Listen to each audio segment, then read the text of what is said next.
Ma'asyiral muslimin rahimakumullah, Bapak Ibu sekalian yang dirahmati Allah. Assalamualaikum warahmatullahi wabarakatuh. Alhamdulillahirabbil alamin wa bihi nasta'inu ala umuri dunya waddin. Wassalatu wassalamu ala asrafil anbiya'i wal mursalin wa ala alihi wa ashabihi wa man tabi'ahum bi ihsanin ila yaumiddin, amma ba'du. Segala puji bagi Allah yang telah melimpahkan rahmat dan hidayah kepada kita.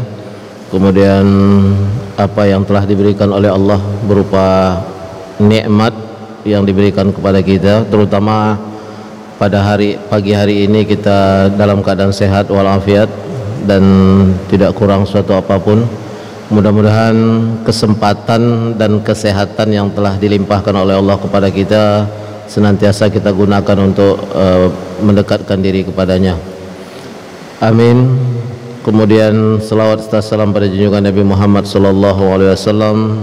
Allahumma salli ala sayyidina Muhammad wa ala ali sayyidina Muhammad. Allahumma salli wa sallim wa barik alaih. Mudah-mudahan sekali lagi kita bermohon pada Allah salawat dan salam yang senantiasa kita sampaikan kepada Rasulullah SAW ketika kita hidup di dunia yang fana ini. Mudah-mudahan kita termasuk dari umat Nabi Muhammad yang di hari akhir nanti termasuk dari golongan umat beliau yang mendapatkan syafaat. Amin ya rabbal alamin. Pada pertemuan yang lalu kita telah membahas beberapa kebutuhan dalam kehidupan dan ibadah kita kepada Allah Subhanahu wa taala, karena memang tidak ada perbedaan sebenarnya ketika ilmu itu kita kaji, baik berupa tasawuf kah namanya, apakah fikih kah namanya, semuanya menuju kepada ketauhidan. Apa yang dilakukan di dalam fikih semuanya adalah membersihkan secara syariah, berarti jusmani, jasad yang kita bersihkan. Yang ujung daripada toharah yang kita lakukan, mulai dari toharah, mulai dari mandi, wajib mandi, segala mandi, kemudian berwudu, kemudian kita sholat, ujung daripada itu semua adalah pendekatan diri dan ketaatan kepada Allah Subhanahu wa taala. Yang kita hadapi ini adalah maha suci, tentu kita harus suci. Dan di dalam kajian-kajian ini lebih kepada kita bagaimana membersihkan batin, karena manusia tak akan pernah luput dari kesalahan dan apa yang disebut dengan khilaf. Maka secara ilmu di dalam tasawuf ini dikatakan dia toharatul batin.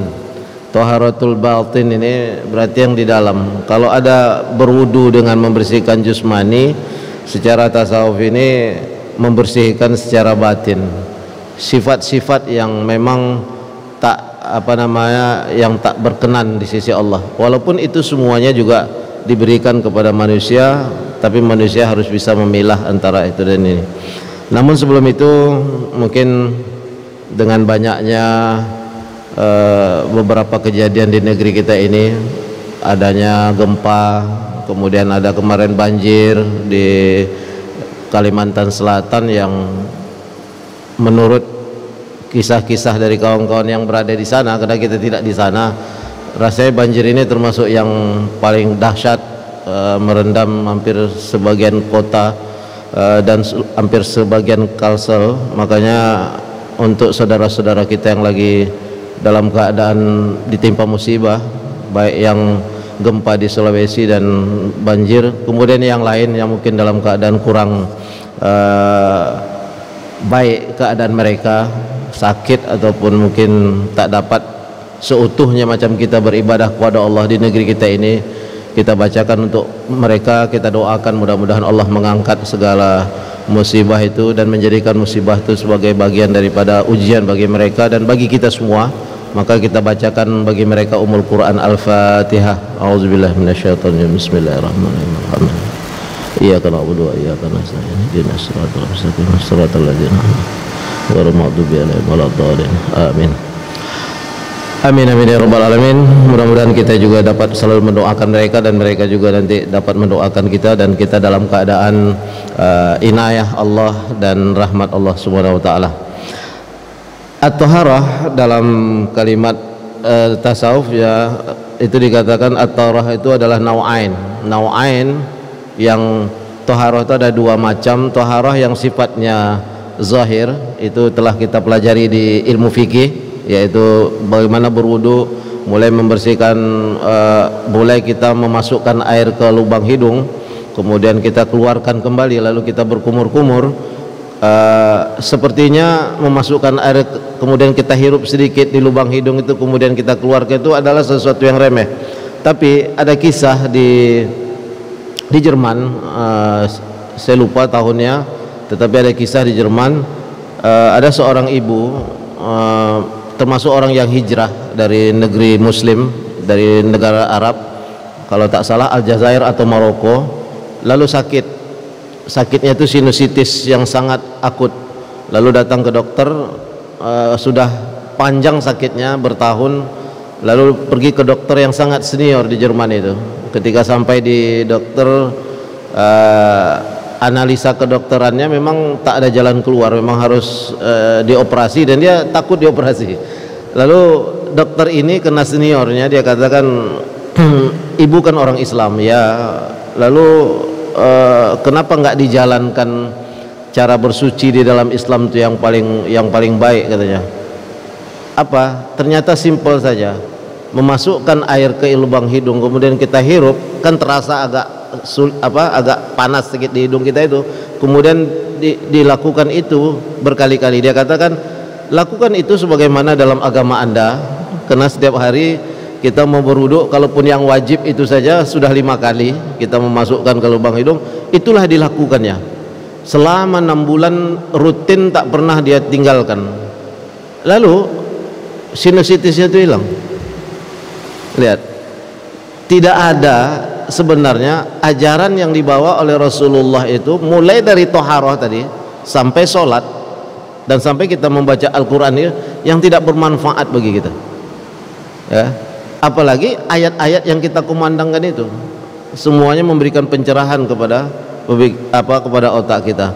Makanya ketika toharatuz zahir, ketika dia mensucikan diri secara zahir, baik dari mandi, kemudian wudu, kemudian apalagi kita sangat diperhatikan dalam Islam itu bagaimana setelah kita buang air kecil kemudian membersihkannya ya, itulah termasuk peringatan oleh Rasulullah bahwa berjalan di atas kubur seseorang yang mempunyai azab, lalu diambil korma, daun korma, langsung ditancapkan dan disiramkan air, lalu dijelaskan di dalam hadis itu, selama air ini masih ini, orang yang di dalam itu dikurangi azabnya. Kenapa ya Rasulullah mereka diazab? Karena tidak bersih dalam mencuci ketika habis buang air kecil itu. Nah, itu sangat diperhatikan. Itu taharatul batin, taharatul zahir. Ketika kita memulai kepada suluk, kemudian tarekat, kemudian tazkiyatun nufus, sebenarnya bahasa umumnya itu adalah tazkiyatun nufus, membersihkan yang ada dalam hati kita ini, yang ada dalam jiwa kita.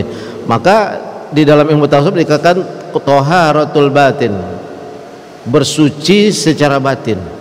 Suci secara batin itu meninggalkan segala apa yang dapat merusak apa yang ada di dalam hati, mulai dari dengki, kesombongan, itu yang dibersihkan. Dan memang ketika kita berbicara taharatul batin ringan, tapi begitu kita alami, mulai sajalah mungkin yang sikit aja kawan kita meminjam uang, berjanji akan membayar, lalu pada saatnya kita butuh dia tidak membayar, mulai ada hal yang terbercak di dalam hati. Itu saja, kenapa saya ambil itu mungkin yang paling ringan dalam kita bergaul, itu saja sudah merusak. Mungkin sholat kita udah mulai terganggu, bertemu dengan orang itu pun sudah mulai terganggu.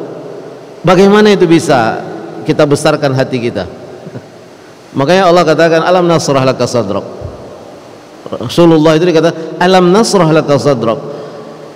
Bukankah kami telah melapangkan dadamu, hatimu itu kami lapangkan ya. Karena Kita kalau udah berpikir hidupnya, ngapa hidupku begini? Kok aku sudah berusaha kok seperti ini? Kok aku sudah berusaha baik kok orang mengatakan ini jelek juga? Karena kita kurang menyerahkan diri kepada Allah. Aku nih rasanya udah berbuat baik, tapi tantangan hidup ini kok terlalu berat. Itu kan? Jadi tidak ada yang perlu kita takutkan ketika penyerahan diri kepada Allah. Lah, orang itu berbuat jahat kepada kita kan, yang bisa menahan sesungguhnya itu kan Allah juga. Lalu kenapa kita harus takut berhadapan? Itu maksudnya, yang membolak-balik hati ini dengan taharatul qalbi tadi itu Allah. Dan yakinlah, rasanya banyak persoalan-persoalan hidup kita, tidak usah saya terangkan. Bapak Ibu mungkin yang lebih umur dari kami ini mungkin lebih banyak pula panjang hidup, panjang pula jalan itu yang telah dijalani. Abdurrahman bin Auf suatu hari, beliau ini kan konglomerat, setelah berdagang lalu malamnya orang kalau kita mungkin hari ini bendaharanya lah, selalu membawa hasil keuntungan hari itu ke rumahnya Abdurrahman bin Auf. Kalau dikisahkan di situ ada semacam tempat peti begitu, bisa dibawa, isinya tuh koin duit emas saja, dirham wa dinar, ya kan. Lalu ketika ia menerima itu, ia bilang terima kasih. Namun malam itu, setiap malam itu tak bisa tidur dia. Lalu istrinya mengatakan, wahai suamiku, apa yang membuatmu tak bisa tidur? Apa kata Abdurrahman bin Auf? Sebelum keuntungan ini aku bagikan malam ini selesai untuk orang-orang yang membutuhkan, karena ini adalah amanah Allah kepadaku, dan ini bukan punya kita, ini adalah bagian punya, ya, ada bagian kita dan ada bagian yang orang-orang yang membutuhkan. Maka ia turun sendiri membawa salah seorang daripada pembantunya, lalu ia bagikan malam itu, lalu ia selesaikan itu, tidurnya hanya sedikit, lalu bangun malam. Apa yang terjadi esok harinya? Yang malam ini satu peti yang dibagikan itu telah dibagikan, sudah selesai, baru ia bisa tidur yang sebentar, lalu bangun, besok malam datang lagi dua peti, dua tempat dari uang itu. Begitu seterusnya menjadi tiga, begitu empat, sebanyak itu pun ia berikan. Nah, maksud saya adalah taharatul batin, membersihkan hati itu sampai ke titik yang seperti itu tentang hal dunia. Hal dunia ini kan dunia ini, kalau dipikirkan dengan otak, rugilah aku yang berusaha kok, aku udah capek-capek pakai modal habis.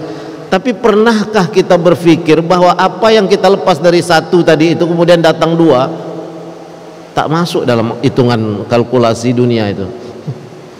Lalu hidup ini jangan terlalu banyak dikalkulasikan dengan otak. Itu maksud saya. Sebelum kita melakukan sesuatu, itu yang dimaksud taharatul qalb itu. Sebelum kita melakukan sesuatu, kemudian kita melihat sesuatu fenomena, lalu kita analisa dengan otak kita. Sebelum itu terjadi, jangan terlalu banyak di otak-atik dengan akal. Karena yang bekerja tentang penentuan hasil dari pekerjaan itu adalah Allah Subhanahu wa taala. Itu dia kata. Karena kalau kita terlalu memandang risiko, kita tak akan pernah berbuat sesuatu. Ya, pekerjaan itu tak ada yang tak punya risiko. Ada dialog seorang penjual madu dengan penjual jadam. Jadam tahu ya, jadam Arab itu kan pahit itu. Lalu dialog mereka ini, tukang jual madu dan jual madam ini, dilihatnya yang jual jadam ini laris, datang membeli. Ini yang dijualnya madu. Kenapa kok katanya kan? Kenapa kok lebih jarang orang mau membeli? Padahal mereka dekat-dekat. Lalu si penjual jadam ini merasa mungkin lebih pintar berdagang, lalu bertanya kepada yang punya jualan madu ini. Dia katakan, yang aku jual tuh barang pahit. Kenapa lebih laris dari kamu menjual barang itu, barang yang manis, apalagi madu manis, madu lebah, kan, manisan lebah kalau bahasa kita ya. Kenapa itu? Apa tanpa diketahui, karena orang yang menjual madu ini termasuk orang yang tak banyak bicara. Lalu dia katakan, engkau menjual jadam walaupun pahit, tapi engkau pandai meletakkan madu di mulutmu. Aku menjual madu tapi tak pandai meletak madu itu di mulutku. Itu kan sindiran. Barang itu buruk seperti apapun dia akan nampak baik kalau orang menanam tebu di mulutnya. Menanam tebu tau ya? Tebu maksudnya bermanis, mengolah persoalan dunia, sehingga kadang-kadang persoalan dunia itu dianggap sesuatu yang baik, tapi sesungguhnya yang harus kita olah itu adalah mata batin kita untuk menilai sesuatu itu. Jika ikut mata batin, maka ada cahaya Allah di situ, apalagi orang-orang yang sholat. Makanya penilaian dengan akal tak seutuhnya benar, tetapi ketika kita mengolah dengan batin, makanya kemarin dikatakan fataharatul batin, sesungguhnya taharatul batin, salah satu untuk yang berhubungan dengan taharatul batin, mensucikan diri itu bagaimana kita berwudu yang bagus, karena setiap orang yang berwudu itu ia akan mendapatkan cahaya Allah. Maka ketika ia memahami sesuatu dengan batinnya yang sedang berwudu, maka cahaya Allah ada di situ untuk mengikuti dan menganalisa kehidupan itu. Nah, itu yang dimaksud. Makanya dikatakan di sini, kalaupun taharatus syariah yang disebut dengan wudu syariah yang kita mau sholat itu, dia adalah bi khurudin najis, najis-najis itu turun. Tapi ketika taharatul batin yang dibersihkannya apa? Af'alun az-zamimah wal akhlaqur radi'ah. Ketika ia membersihkan di batin, yang terlepas itu apa? Yang buruk-buruk tadi itu, dengki, sombong, pelit, bakhil, ya. Bahasa Melayunya kedekut, itu semua apa namanya tuh, penyakit-penyakit yang berada di batin yang tak bisa dibersihkan dengan mandi, dengan wudhu, itu tidak bisa dibersihkan dengan wudu'ul batin, dengan wudu dengan taharatul batin. Kemudian ada lagi, kenapa kita ini selalu mengandalkan kepada otak? Karena mata, telinga, mulut tak kita jaga. Makanya dia selalu baliknya kepada otak. Maka dijelaskan oleh Rasulullah di dalam hadis sini riwayat Ahmad,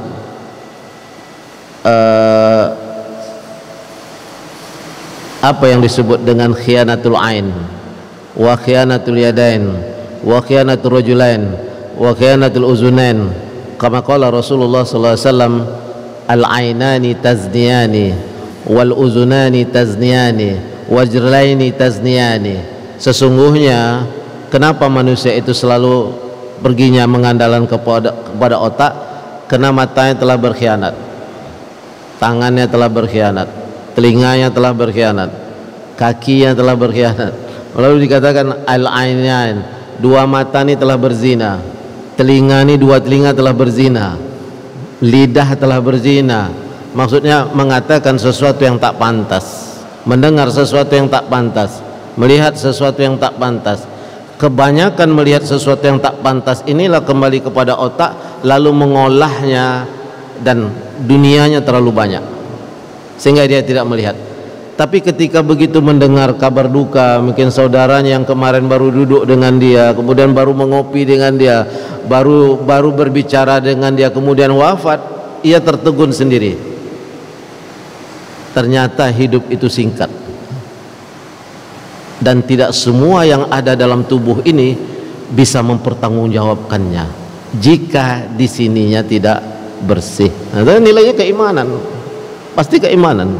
Allazi waswisu fi sudurin nas. Ingatlah itu terus, allazi waswisu fi sudurin nas. Yang dihantam oleh iblis itu bukan telinga kita dibisikkan, sudur. Kenapa? Di dalam dada itu letaknya iman. Maka yang sering dibisikkan sesuatu itu oleh iblis itu ke dada.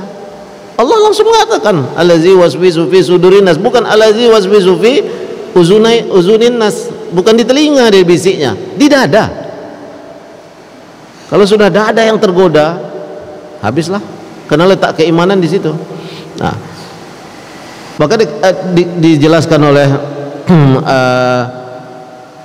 oleh Imam Al-Ghazali dalam kitab Ihya juz 1 halaman 135 Rasulullah SAW dalam hadis riwayat Ibnu Majah, al-wudu'u 'alal wudu', al-wudu'u 'alal wudu', berwudu di atas wudu yang lain.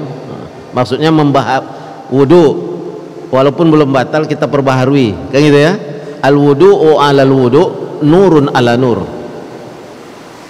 Wudu di atas wudu itu adalah cahaya di atas cahaya. Maka begitu orang berwudu kemudian ia memperbaharui wudunya lagi, kemudian ia membaca Al-Quran, sudah nur ala nur. Dia tidak bisa diakali, tapi ia membersihkan yang di sini. Itu dia. Kalau ini sudah bersih, pandangan itu aman. Allah janjinya apa? Alam nasrah laka sadrak wa wada'na anka wizrak allazi anqadha zahrak. Kami pasti, kata Allah, akan mengangkat sesuatu yang berat yang menghantam. Kan orang biasanya kalau mengangkat sesuatu kan di bahu.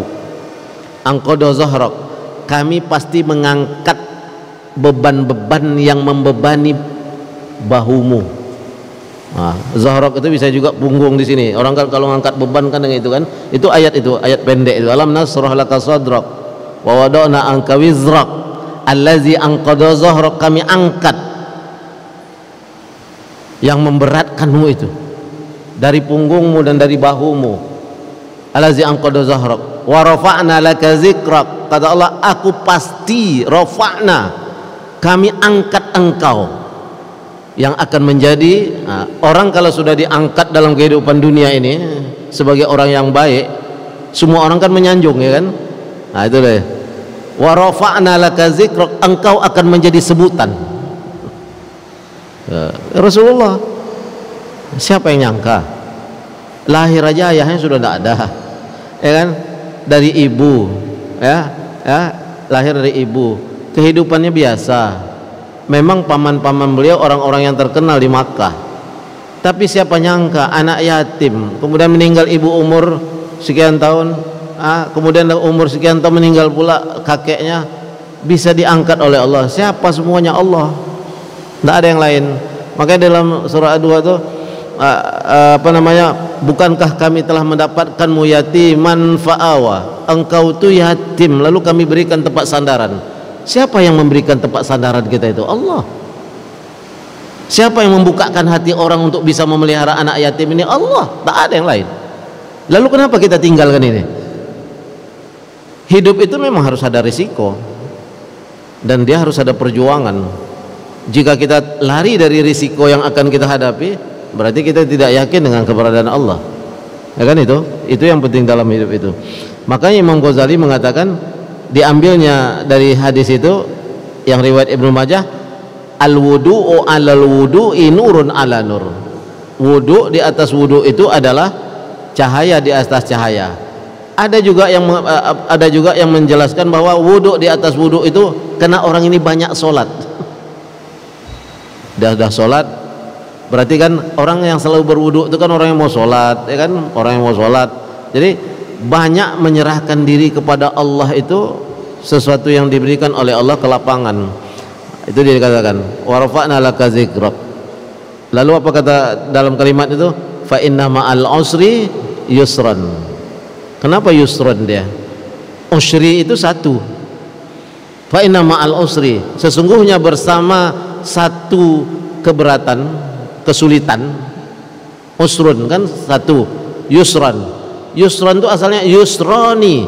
Setiap satu kesulitan diberikan oleh Allah, lalu kita bertawakal kepada Allah untuk ingin menyelesaikan masalah itu, yusroni, dua jalan diberikan oleh Allah, dua kemudahan.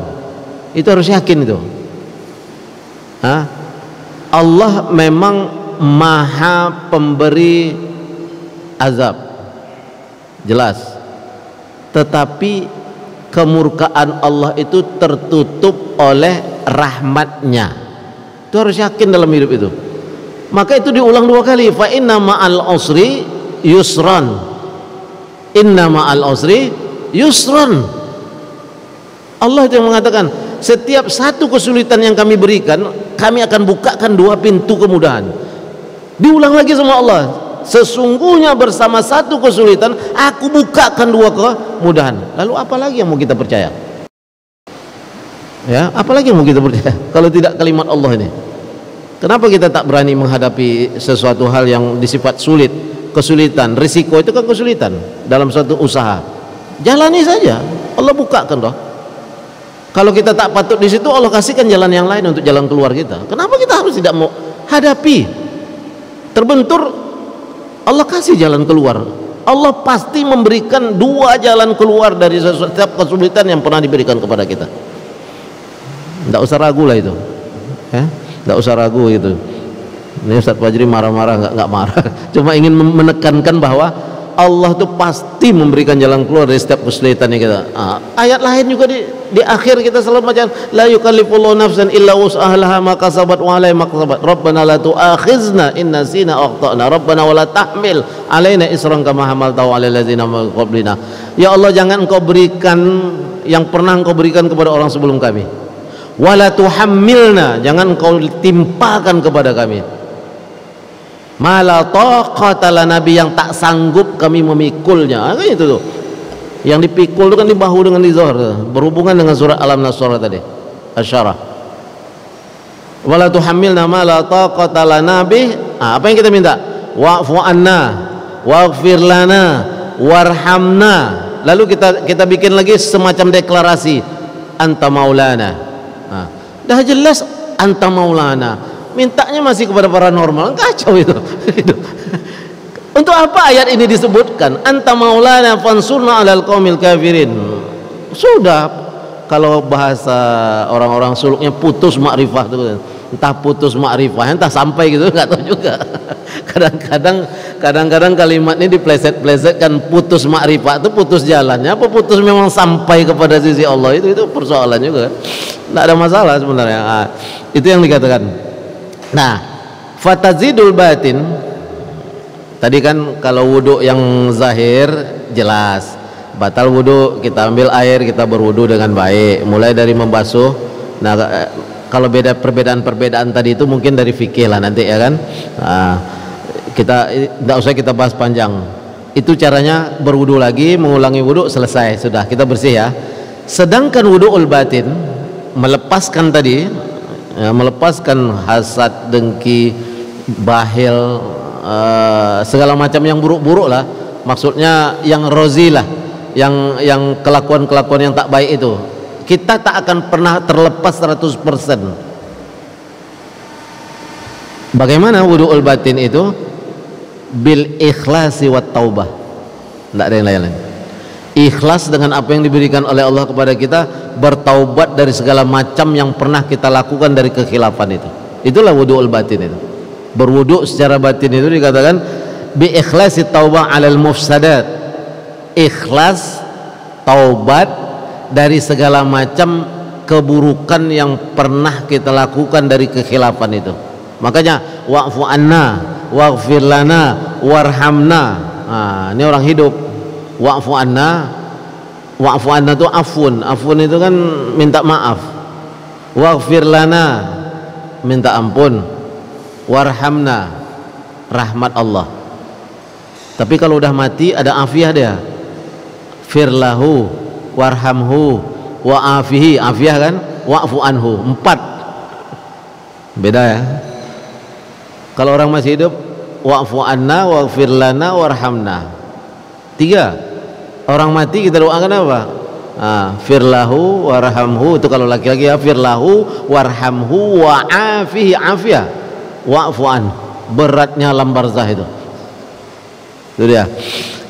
Lalu wa tasdidul inabah bin nadam wal istighfar wal istighala bi kumu'aiha bil minal batin. Nah, ikhlas ya kan, Allah biasanya manusia ini bagusnya gitu, begitu dia banyak jauh dari Allah, lalu diturunkan Allah semacam musibah, mengingatkan, lalu ia taubat, itu udah paling baik. Tidak ada orang yang tak bersalah. Masalah-masalah besar atau kecil itu kita yang menilai bagaimana diri kita di dalam perjalanan, dan kita dengan Allah sajalah yang tahu, ya kan. Makanya kita tak boleh mengecam orang, tunjuk kiri kanan, tidak boleh. Dalam arti kita doakan, kemudian kita berikan jalan. Nah, dijelaskan dalam kalimat itu bahwa ketika ia mulai ikhlas dengan apa yang diberikan oleh Allah itu, kemudian dia bertaubat. Nah, setiap hari harus ada tazdidul inabah, memperbaharui taubatnya kepada Allah. Makanya perlu ada sholat taubah. Kalau dalam disebutkan sebagai sholat awabin antara maghrib dengan isya, waktunya yang paling baik sholat taubah di sepertiga malam. Itu di kitab fikih sunnah Said Sabiq. Kalau di kitab Al-Ghunyah juga malam kalau untuk taubahnya. Al-awabin itu antara maghrib dengan isya. Sekali-sekali kalau malam Jumat itu habis sholat maghrib itu baca surat Al-Kahfi. Kalau laki-laki mungkin lebih banyak dianjurkan di masjid, kalau yang perempuan mungkin di rumah, tapi kalau di masjid juga gak ada masalah, ya kan? Yang penting terpisah. Coba jangan bicara yang lain. Maksudnya ada pelatihan pada diri kita antara maghrib dengan isya itu, maksudnya nyambung dia. Kita udah maghrib ini kan nyambung sama Allah, baca surat Kahfi, entah bisa baca surah Ar-Ra'd kalau memang terbatas, bawa zikir, nyambung dengan azan isya itu tanpa mengerjakan dunia yang lain. Buatlah sekali dalam 1 bulan itu, kalaupun tak bisa setiap malam Jumat, nanti rasakan. Saya tidak bisa nyebutkan, susah mau menerangkannya, ya. Jadi perlu juga kita tuh duduk antara maghrib dengan isya itu tembus, sebagaimana kita pernah duduk habis subuh tembus syuruk. Kalau kita buat pengajian ya, mungkin suatu pagi yang tak pernah tidak ada pengajian, kita baca Al-Quran, bermunajat pada Allah, itu namanya tazdidul inabah. Salah satu cara tazdidul inabah, memperbaharui pengembalian diri kita itu kepada Allah. Zikir yang paling mudah apa? Itu di subhanallahul azim, subhanallahu bihamdi, astaghfirullah. Baca aja sebanyak-banyaknya, ya kan? Subhanallah walhamdulillah wa la ilaha illallah wallahu akbar. Subhanallah walhamdulillah wa la ilaha illallah wallahu akbar. Baca dari ayat yang pernah kita hafal, tembus antara maghrib dengan isya. Nanti pagi Jumat coba pula, habis pagi Jumat itu tembus pula, ya kan? Tadi kan kita sudah, kan biasa kalau pagi Jumat di masjid-masjid tertentu macam masjid raya kan termasuk membaca surat sajadah agak panjang, tembus pula sampai syuruk, tanpa ngobrol dengan kawan, tanpa tembus. Maksudnya memang kita harap hati ini memang kepada Allah, lanjut sampai syuruk. Lakukan itu paling tidak sebulan sekali. Coba kalau tidak bisa sebulan kali, 1 kali 2 bulan, tak bisa 1 kali 2 bulan, 1 kali 3 bulan, tak bisa 1 tahun sekali, terima jalan nanti. Ya susah, ya kan? Tak bisa juga katanya, ayo sudahlah, nanti waktu mayatnya naik ke dalam masjid aja kita sholatkan sama-sama jamaah, kan itu ya kan? Itu dah, nah itu seluruh. Nah itu dia, maksudnya sedangkan mengurus dunia aja kita bisa khusyuk, menyiapkan segalanya, mengapakan segala. Masa 1 kali dalam sebulan tembus antara maghrib dengan isya itu tak lama loh. Jadi kalau dalam hukum fikihnya, binatang yang binatang ternak yang makan makanan, contohnya kerbau, lembu, ya itu dia kan makan sore itu kan, itu menjelang maghrib itu dia makan. Itu jarak maghrib dengan isya tuh ketika mereka menelan, saya bilang binatang-binatang itu menelannya itu udah masuk waktu isya. Jadi kalau pelajaran fikih dulu itu tidak pakai jam, ada waktu tersendiri, ya kan, maksudnya singkat itu.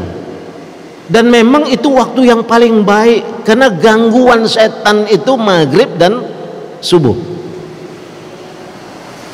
Makanya kita harus ada doa asbahul mulka lillah, itu kan, itu mulailah dihafal maghrib, karena jin itu berkeliaran di maghrib itu. Maka jika kita tembuskan hati kita kepada Allah saat itu menjelang sampai isya, sedang menerima tamu aja kita berjam-jam ya, tidak ngobrol sana kemari, ke sana kemari. Kalau kita pikir obrolan kita pun tak ada rasanya untuk kemaslahatan akhiratnya mungkin 1% dari seluruh obrolan kita, termasuk kita duduk di warung kopi. Berapa lama menembuskan ini aja tidak bisa. Itu salah satunya, maksudnya ikhlas, taubat daripada segala mufsadat yang merusak-rusak diri kita itu. Nah, kemudian kita tazdidul inabah, salah satunya tadi caranya tazdidul inabah, memperbaharui cara kita beristighfar pada Allah. Atau man anaba ilayya, itu kan orang yang kembali ke jalan Allah. Nah, salah satu caranya tadi yang tadi baca Quran, berzikir, kemudian kita tembuskan dalam satu jarak dengan jarak. Kenapa dia maghrib dengan subuh? Karena memang itu masa yang sangat rawan pada manusia. Coba lihatlah nanti orang-orang yang dikirimkan ilmu-ilmu jahat itu, kalau nggak tengah malam, kalau nggak tengah hari, kalau nggak yang paling apa maghrib dengan subuh itu, karena dia pertukaran hari itu, bainal lail wan nahar, antara malam dan siang, siang dan malam. Itu dia dikatakan dalam ayat surah Yasin apa? La syamsu yanbaghi laha an tudrikal qamara walal lailu sabiqun nahar. Ketika malam datang, lalu kita tanya, mana siang tadi? Tertutup oleh malam. Ketika siang datang, mana malam tadi? Dan la syamsu yanbaghi laha an tudrikal qamara, matahari itu tak akan pernah mendahului bulan, dan bulan tak pernah akan mendahului matahari. Kullun fi falaki yasbahun, semuanya berjalan pada garis edarnya oleh Allah.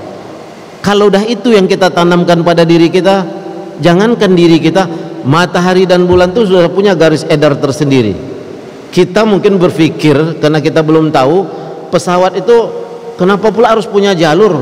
Langit itu kan bebas, tak sama dengan kita di sini di darat, ada gunung, ada apa gitu. Tapi sesungguhnya mereka berjalan itu menurut aturan. Dan yang paling rawannya lagi, jalannya pesawat itu hanya dengan radar dan tower yang ada di pelabuhan udara itu, di airport itu. Hubungan itulah yang bisa mereka jalan sampai tak tertabrak. Mereka punya jalur-jalur khusus. Tidak semua udara itu bisa dia jalani karena atas perintah ini. Cobalah bayangkan, gimana kita tak berdoa ketika kita naik sesuatu itu. Subhanallazi sakhkhara lana hadza wa ma kunna lahu muqrinin. Subhanallazi sakhkhara lana hadza, ya Allah, Engkau sesungguhnya Engkaulah yang berkuasa terhadap penentuan penyelamatan perjalanan kami ini. Wa inna ila rabbina lamunqalibun, sesungguhnya kami kepada Tuhan kami kembali. Kan itu doa yang dibacakan. Lihat doa kita masuk apa kubur. Assalamualaikum ya ahlad diyar minal mu'minina wal mu'minat. Apa yang terakhir kita bacakan? Keselamatan dan kesejahteraan bagi kalian wahai ahli kubur, dari mukmin dan mukminat. Setelah itu apa doa kita? Wa inna insyaallahu bikum lahikun, sesungguhnya kami juga akan sama dengan kalian menuju situ. Itu doanya.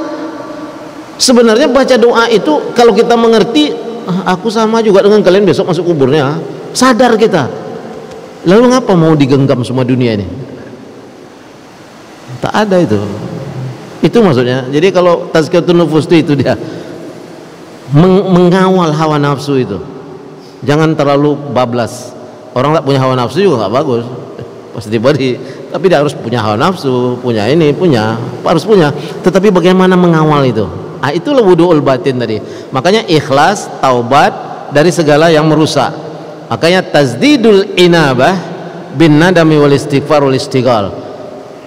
Cara kita untuk itulah kembali kepada Allah itu adalah bin nadam. Nadam itu apa? Nyesal. Ya Allah, ngapa aku lakukan ini? Ngapa aku lakukan ini? Kemudian istighfar, minta ampun Allah. Kemudian apa dia?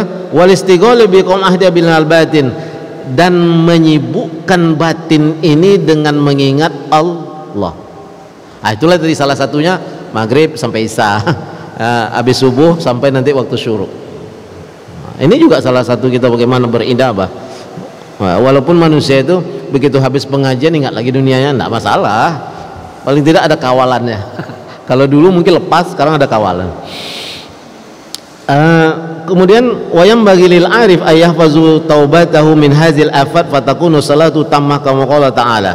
Dikejelaskan juga dalam kalimat ini, bagi orang-orang yang mengerti tentang kesalahannya kepada Allah itu, dia harus camkan pada dirinya.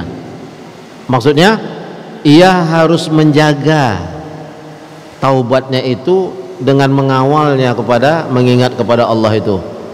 Maka jadilah solatnya solat yang sempurna pada saat itu. Lalu Allah katakan di dalam surat Qaf ayat 32 dikatakan hadza ma tu'aduna likulli awwabin hafiz. Begitu orang ini mempunyai kemauan keras untuk mencapai kepada inabah, maka inilah yang telah dijanjikan oleh Allah kepada orang-orang itu. Lihat, mungkin dia tak punya harta banyak, mungkin dia tak sehebat orang ini mempunyai sesuatu kedudukan, tapi hidupnya tenang.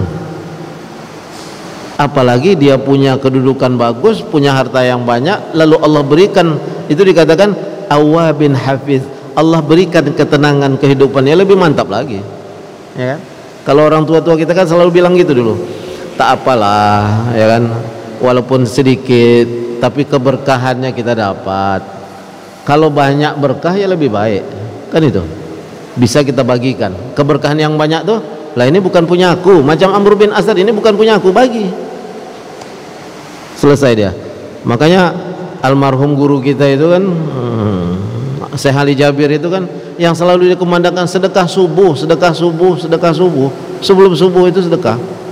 Makanya suatu hari tak ada yang dapat menyaingi Abu Bakar As-Siddiq.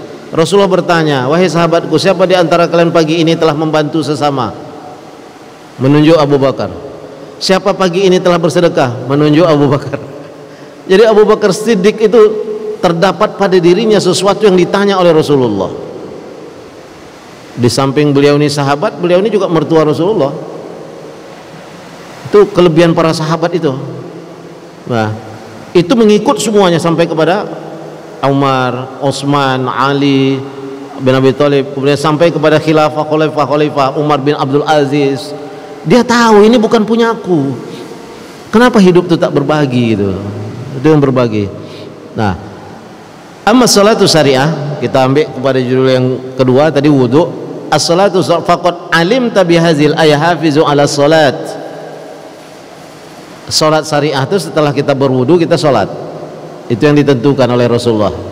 Ya, salatlah sebagaimana kalian melihatku salat. Melihatku salat itu ya kita sekarang bagaimana melihat Rasulullah, ya kita ambil dari intisyari yang dijelaskan oleh para ulama, karena ulama itu adalah warasatul anbiya.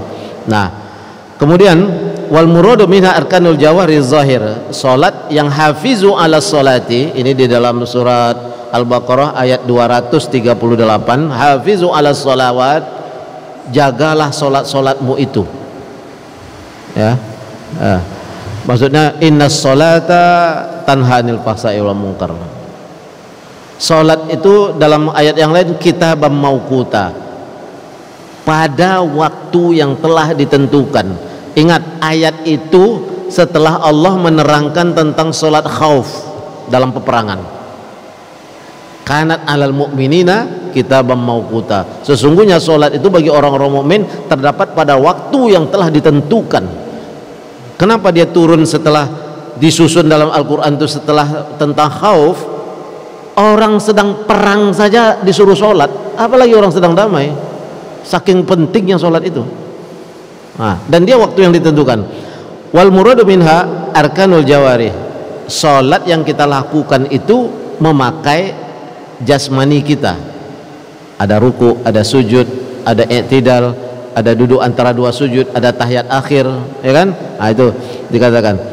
Lalu dikatakan mislu qiyam qira'ah. Kemudian wa hafizu ala salatil wusta. Nah, ini yang dimaksud dengan batin.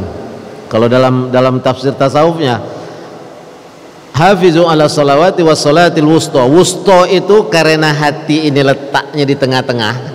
Wusta itu kan tengah. Maka juga solat yang terbaik itu bagaimana hatimu ini kadarnya dekat kepada Allah. Itu solat yang dimaksud dengan salatul batin.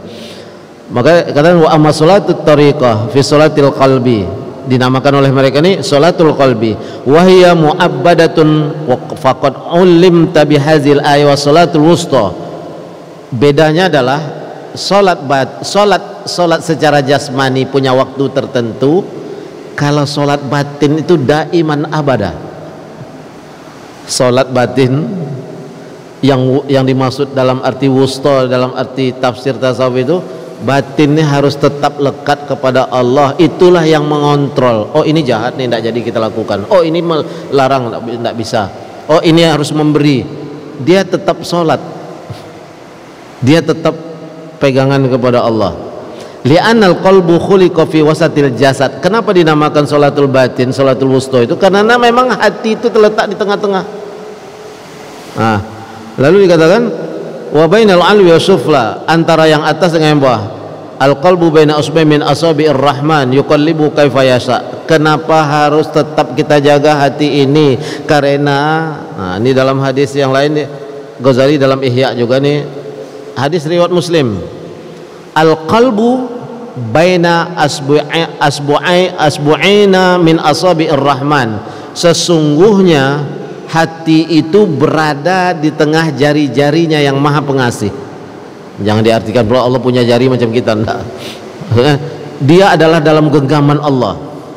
Yuqallibuha kaifa yasa. Allah membolak-balikkan terserah kehendaknya. Supaya Allah membalikkan kepada yang baik, makanya letakkan hati ini bersama Allah, jangan bersama yang lain. Itu yang dikatakan. Wal muradu minal asbu'in sifatil qahril latif. Terakhir, ala inna, dalam kalimat yang lain dikatakan muaqqatan fi kulli walayatin wa khamsa marat wa sunnatu yusalli hadhihi shalah fil masjid wal jamaah. Wa amma salatut tariqah salatul fahiya mu'abbadah fi umrihi wa masjidihal qalb. Nah, itu dia. Salat yang zahir itu adalah salat yang menggerakkan jasmani kita, dan itu mempunyai 5 waktu yang wajib. Sementara salatut tariqat suluk, yang dimaksud di sini adalah salatun mu'abbadah fi umrihi, senantiasa sepanjang umurnya. Maksudnya apa begini? Wa masjiduha, sedangkan masjid salatnya batin itu adalah hati. Nah, itu dia. Wa jama'atuha istima'u wal batin al-istighal bi asma'it tauhid bilisanil batin. Adakah salat batin itu jamaah? Ada. Hati sebagai imam, yang lain harus mengikut hati itu. Mau mencuri, kata hati jangan. Nah, itu salatul batin. Mau bikin kwitansi kosong, jangan. Mau melangkah ke tempat maksiat, jangan, kata hati. Tidak jadi dia melangkah. Makanya salatul batin itu sepanjang umur. Siapa imamnya? Hati. Siapa pengikutnya, makmumnya yang lain-lain ini? Makmum dia harus taat. Makanya kenapa ia disebut imam? Imam itu kenapa disebut imam? Dalam hukum fikihnya liyutamma bih. Ju'ilal imam, dijadikan imam itu untuk diikuti. Maka kalau ada yang tak mengikuti imam, maka dia keluar dari jamaah. Sekarang batin kita itu imamnya apa? Hati. Maka ketika jawarih, anggota tubuh, tak mengikuti mata hati, dia keluar dari nilai keimanan yang ada di dalam hati, dan dia mempertanggungjawabkan masing-masing nanti, dan dia akan berbicara di akhirat.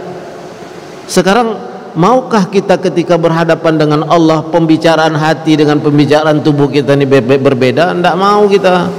Makanya jadikanlah batin kita itu sebagai imam tetap dalam kehidupan. Karena Rasulullah menjelaskan, istafti qalbak, mintalah fatwa kepada mata hatimu ketika kamu ragu dengan suatu masalah, karena mata hati tak akan pernah berbohong. Itulah intinya. Ada yang bertanya? Silakan. Waalaikumsalam. Saya ingin menambah teman baru. Tapi saya banyak berjumpa dengan teman lama. Pertanyaannya, saya ingin mendapatkan teman ini yang baru ini, yang bersih hatinya, bersih jiwanya. Apa tanda atau ciri pada pandangan pertama bahwa ini bersih hati dan jiwanya? Mohon penjelasan. pertanyaan bapak kita ini. Saya udah banyak dikecewakan, misalnya masa lalu teman kecewa gitu ya, bisa. Kemudian sekarang saya ingin mendapatkan teman baru. Cuma pertanyaannya sangat berat. Apa ciri khas orang teman baru ini yang benar? Nah, gitulah kira-kira ya. Dari pandangan pertama kita. Berat juga saya jawabnya. Jadi gini, kalau dalam ilmu tasawuf ini katakan orang kasyaf. Kasyaf itu dia terbuka tabir, penutup. Tapi sebenarnya yang melihat itu bukan mata, tapi mata hati. Gini aja. Kalau saya prinsipnya tidak usah kita mengandalkan mata, tetapi berbuatlah yang benar. Maksudnya kita bersihkan diri kita tetapkan pendirian kita, istiqomah kita dalam hidup. Ingat ya, istiqomah itu bukan berarti kita tidak bersalah. Ketika kita mulai melenceng, lari balik. Konsisten itu bukan bertahan dengan prinsip yang satu, bukan. Maksudnya istiqomah itu agak tergelincir, lari balik ke siratal mustaqimnya gitu. Artinya istiqomah itu, ya kan? Nah, jika kita melakukan itu dalam hidup, kalau saya secara pribadi, karena yakinlah orang baik akan dipertemukan oleh Allah dengan orang yang baik tanpa harus melihat dengan mata. Nah, itu kalau saya jawabannya. Kenapa? Suami dengan istri itu pun Allah pasangkan sebagaimana sikapnya masing-masing. Ya. Tetapi jika itu kita terlanjur kena sikap kita dulu yang buruk, mendapatkan pasangan yang buruk, bukan berarti kita tidak punya jalan. Jika si pemimpin rumah tangga ini mulai satu yang baik, mustahil Allah juga pasangan ini pasti dibukakan hatinya, karena pemimpinnya sudah membikinkan sesuatu yang baik. Tapi jika pemimpin ini mulai tidak yang baik, maka yang mengikut juga tidak akan pernah baik gitu. Jadi kalau kita menatap dengan mata kepala kita, akhirnya kita akan mencari, wah ini punya aib, ya kan? Ini punya aib, ini punya aib, ini punya aib. Nah, itu yang dikatakan sesungguhnya Allah tak akan pernah menjadikan minuman kita itu bersihnya 100%, termasuk air zam-zam itu, ya kan? Itu adalah Allah jamin saja kan, Allah jamin ya menjadi obat dia. Nah, jika seseorang mencari air minum itu bersihnya 100%, maka seumur hidup dia tak akan pernah minum, tapi lebih kepada tawakalnya ketika minum. Pepatah Arabnya, in kunta za sadiqin, jika kamu mencari teman yang tak punya aib, maka seumur hidup kita tak akan pernah berteman. Tapi prinsip hidup kita adalah berbuat baiklah kita, yang utama kepada diri sendiri, berarti kan pendekatan diri kepada Allah, dan berbuat baiklah kita kepada yang lain. Allah tak akan pernah mempertemukan antara orang baik dengan orang jahat, kecuali orang jahat itu ingin bertobat lalu dipertemukan dengan semua orang baik. Tentu orang baik akan dipasangkan oleh Allah dengan orang-orang yang baik, walaupun setelah perjalanan yang cukup panjang. Itu yang mungkin jawaban saya. Pertanyaannya sedikit nih, tapi kalau disusun bisa dapat gelar dokter. Itu saja, terima kasih. Mudah-mudahan kita tadi harus seimbang lah antara jasmani dan rohani, kita harus seimbang. Makanya salah satu santapan rohani Ramadan kan itu ya, ada santapan rohani, ada santapan jasmani. Mudah-mudahan kita diberikan Allah kekuatan dan bersama-sama menuju kepada kebaikan. Kita tutup dengan doa kita memajlis. Subhanakallahumma wa bihamdika asyhadu alla ilaha anta wa astaghfiruka wa atubu ilaik. Sekali lagi kita baca hamdalah, alhamdulillahirabbil alamin. Lebih kurang mohon maaf. Wabillahi taufiq wal hidayah. Wassalamualaikum warahmatullahi wabarakatuh.